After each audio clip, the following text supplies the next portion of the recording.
नमस्कार। आज हम एक ऐसे आपराधिक मामले की गहराई में जा रहे हैं जिसने हाल ही में सभी का ध्यान खींचा है। ये मेरठ वाला जो ड्रम मर्डर केस है। हमारे पास इस केस से जुड़े कई सारे दस्तावेज हैं, रिपोर्ट्स हैं, पुलिस जांच के कुछ डिटेल्स हैं और इसका समाज पर क्या असर पड़ा वो सब। तो आज कोशिश यही है कि इन स्रोतों को देखकर एक पूरी तस्वीर समझी जाए। जी नमस्कार। ये कहानी वाकई बहुत परेशान करने वाली है। एक पूर्व मर्चेंट नेवी अधिकारी सौरव राजपूत, उनकी हत्या, और फिर जिस तरह से शव को ठिकाने लगाया गया वो तो हाँ, वो सुनकर ही रोंगटे खड़े हो जाते हैं। बेहद खौफनाक। बिल्कुल, ये उन मामलों में से है जो हमें सोचने पर मजबूर करते हैं।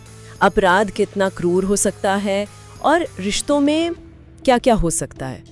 तो आज हमारी कोशिश यही रहेगी कि जो भी जानकारी हमारे पास है उसके आधार पर समझें कि असल में हुआ क्या था, जांच कैसे आगे बढ़ी, क्या खास बातें सामने आई और इसका समाज पर असर क्या रहा है। हाँ, तो चलिए फिर इन तथ्यों को एक एक करके देखते हैं। सबसे पहले घटना क्या थी उस पर आते हैं। जो दस्तावेज हैं वो बताते हैं कि ये 3 मार्च 2025 की रात की बात है। जी।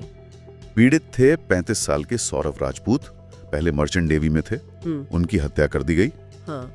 और जो आरोप हैं वो उनकी पत्नी 28 साल की मुस्कान रस्तोगी और साहिल शुक्ला, जो उनका कथित प्रेमी बताया जा रहा है, उन पर है। रिपोर्ट्स यही कहती हैं कि दोनों ने मिलकर ये पूरी साजिश रची और फिर हत्या की। जी। और जो बात इस मामले को और ज्यादा भयानक बना देती है वो है हत्या के बाद क्या हुआ। सूत्रों के हिसाब से हत्या के बाद शव के टुकड़े किए गए। ये अपने आप में ही बहुत। हाँ, और फिर उन टुकड़ों को एक बड़े नीले रंग के ड्रम में रखा गया और सबूत मिटाने के लिए उसमें ऊपर से सीमेंट भर दिया गया। ये जो तरीका है ये दिखाता है कि कितनी बर्बरता थी। सच में ये कल्पना करना भी मुश्किल है। अच्छा, पुलिस ने क्या किया, उनकी कार्रवाई कैसी रही? रिपोर्ट्स के मुताबिक तो पुलिस ने काफी तेजी दिखाई। करीब 15-16 दिन में ही 18-19 मार्च के आसपास दोनों को गिरफ्तार कर लिया गया, मुस्कान और साहिल। हाँ, गिरफ्तार हो गए और तब से वो न्यायिक हिरासत में ही है। ठीक है, अब थोड़ा जांच और जो कानूनी कार्रवाई हुई उस पर बात करते हैं। अदालत ने मुस्कान और साहिल पर कौन सी धाराएं लगाई हैं? मुख्य आरोप क्या हैं? मुख्य रूप से 2 गंभीर धाराएं हैं। एक तो आईपीसी की धारा 302 यानी हत्या का सीधा आरोप, और दूसरी है धारा 201 जो सबूत मिटाने या झूठी जानकारी देने से जुड़ी है। ये दोनों ही बहुत संगीन अपराध माने जाते हैं। तो कोर्ट ने इन आरोपों को पहली नजर में सही माना है? जी, प्रथम दृष्टया सबूतों के आधार पर आरोप तय किए गए हैं और पुलिस ने जो जांच की है उसकी गहराई का अंदाजा इससे लगता है कि उन्होंने करीब 1000 पन्नों की चार्जशीट दाखिल की है। 1000 पन्ने? बाप रे, ये तो बहुत ज्यादा है। जांच काफी डिटेल में हुई होगी। इस चार्जशीट में किस तरह के सबूतों का जिक्र है? कुछ आइडिया है इन रिपोर्ट से? हाँ, थोड़ा बहुत जिक्र है। दस्तावेज बताते हैं कि इसमें कई गवाहों के बयान शामिल हैं, शायद आसपास के लोग हों या जिन्होंने कुछ देखा सुना हो। इसके अलावा परिस्थितिजन्य साक्ष्य, जैसे वो ड्रम किसने खरीदा, कब खरीदा, सीमेंट की बोरियां कहाँ से आईं, शायद इनकी रसीदें वगैरह मिली हों, और फोरेंसिक रिपोर्ट्स तो होंगी ही। तो पुलिस ने इन सारी कड़ियों को जोड़ने की कोशिश की है। जांच में एक और बात बार बार आ रही है जिसका जिक्र रिपोर्ट्स में है, वो है ड्रग्स का एंगल। बताया जा रहा है कि मुस्कान और साहिल दोनों ही कथित तौर पर ड्रग्स लेते थे, वो भी लंबे समय से। हाँ, ये एक और पहलू है जो मामले को थोड़ा और उलझा देता है। देखिए, दस्तावेज ये नहीं कह रहे हैं कि ड्रग्स की वजह से ही हत्या हुई, वो कारण था। लेकिन सवाल तो उठता है ना कि क्या नशे के असर में ये फैसला लिया गया, या जिस तरह से हत्या की गई उसमें नशे का कोई रोल था? क्या सोचने समझने की शक्ति पर असर पड़ा था? हाँ, ये एक अजीब सी बात है क्योंकि हत्या तो प्लानिंग के साथ लग रही है, शव को छुपाने का तरीका भी, और फिर नशे का एंगल।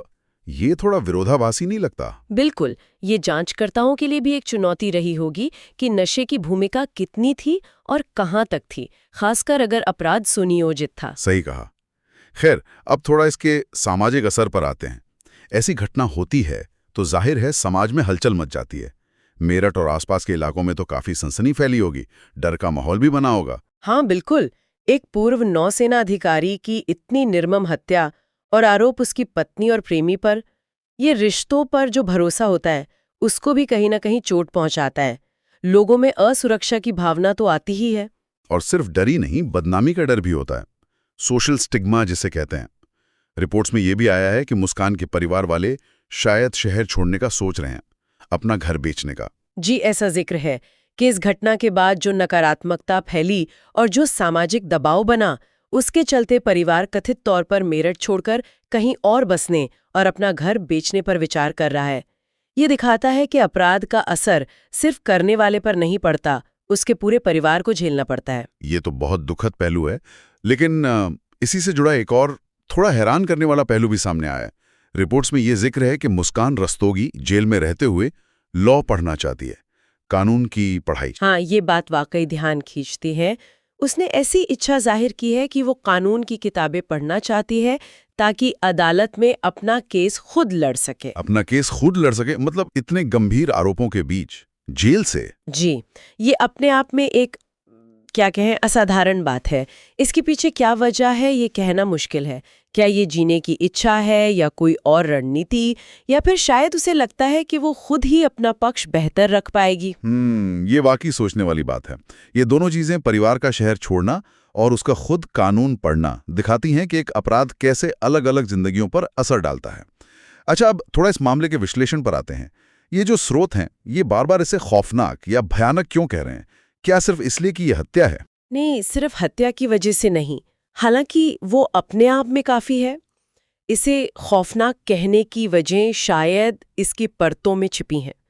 पहली परत तो रिश्तों की है, शादी, फिर एक कथित प्रेम संबंध, फिर विश्वासघात जो हत्या तक पहुंच गया। ये मानवीय रिश्तों का एक बहुत ही अंधकारमय पहलू दिखाता है। और दूसरी परत? दूसरी परत जो शायद सबसे ज्यादा परेशान करती है, वो है अपराध के बाद की क्रूरता। शव के टुकड़े करना, उसे ड्रम में डालना, फिर सीमेंट से भरना।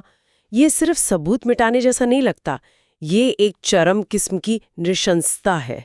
हाँ, ये तरीका ही बहुत विभत्स है। बिल्कुल, ये इतना असामान्य है कि समाज हिल जाता है। और जैसा हमने बात की, वो ड्रग्स वाला एंगल भी इसे और जटिल और शायद और भयावह बना देता है। तो अब आगे क्या होगा इस केस में? कानूनी प्रक्रिया कहाँ तक पहुंची है? जैसा पता चल रहा है, मामला अभी कोर्ट में चल रहा है। ट्रायल शुरू हो चुका है, यानी मुकदमे की सुनवाई चल रही है। अब इसमें अभियोजन पक्ष यानी पुलिस और सरकारी वकील अपने सबूत पेश करेंगे, गवाहों से पूछताछ होगी, बहस होगी। बचाव पक्ष को भी अपनी बात रखने का पूरा मौका मिलेगा। तो ये प्रक्रिया तो लंबी चलेगी अभी? हाँ, आमतौर पर ऐसे मामलों में समय लगता है। आखिर में अदालत सारे सबूतों और दलीलों को देखकर फैसला सुनाएगी कि आरोपी दोषी हैं या नहीं, और अगर हैं तो सजा क्या होगी। क्या इन दस्तावेजों में भविष्य में ऐसी घटनाओं को रोकने को लेकर कुछ कहा गया है? कोई सबक सीखने जैसी बात? सीधे तौर पर कोई बहुत विस्तृत प्लान तो नहीं बताया गया है, लेकिन कुछ इशारे जरूर हैं। एक तो सामाजिक जागरूकता बढ़ाने की बात है कि रिश्तों में अगर तनाव बढ़ रहा है, कोई घरेलू हिंसा का मामला है या मानसिक स्वास्थ्य से जुड़ी कोई दिक्कत है, तो लोग उसके प्रति ज्यादा संवेदनशील हों, समय पर मदद मिल सके। और ड्रग्स वाला पहलू? हाँ, वो भी।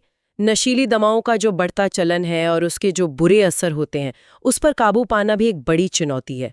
इस केस ने भी उस तरफ ध्यान खींचा है। ये सिर्फ कानून का मामला नहीं है, ये सामाजिक और स्वास्थ्य से जुड़े मुद्दे भी हैं। इन पर मिलकर काम करने की जरूरत है। सही कहा। ये सबक तो किसी एक शहर या एक केस तक सीमित नहीं है। बिल्कुल नहीं, ये तो पूरे समाज के लिए सोचने वाली बातें हैं। तो मेरे ड्रम मर्डर केस पर जो हमारी ये चर्चा हुई, अगर इसका सार निकालें तो कुछ खास बातें सामने आती हैं। इन स्रोतों के आधार पर ये एक कथित प्रेम त्रिकोण और धोखे की कहानी लगती है, जिसके अंत में एक बहुत ही नृशंस हत्या हुई। जी। शव को ठिकाने लगाने का तरीका इसे और भी ज्यादा भयावह बना देता है। पुलिस की जांच काफी विस्तृत रही है, वो 1000 पन्नों की चार्जशीट से पता चलता है। ड्रग्स का एंगल भी एक अहम कड़ी है। हाँ। और फिर इसका गहरा सामाजिक और व्यक्तिगत असर। एक तरफ परिवार पर बदनामी का डर, सामाजिक दबाव, और दूसरी तरफ जेल से कानून पढ़कर खुद केस लड़ने की आरोपी की इच्छा। बिल्कुल। और अंत में एक सवाल शायद मन में रह जाता है। ये जो बात है कि मुस्कान कानून पढ़कर खुद अपना बचाव करना चाहती है, इतने संगीन आरोप हैं, समाज की नज़र में वो पहले ही शायद दोषी करार दे दी गई हों। ऐसी हालत में जेल के अंदर से खुद को रिप्रेजेंट करने की ये इच्छा, ये क्या दिखाती है? हाँ, ये सवाल तो है। क्या ये बस जीने की जिद है या फिर ये हमारे न्याय सिस्टम पर ही एक तरह की टिप्पणी है कि शायद अभियुक्त को लगता है कि उसकी बात कोई और नहीं, वो खुद ही सबसे अच्छे से रख सकता है?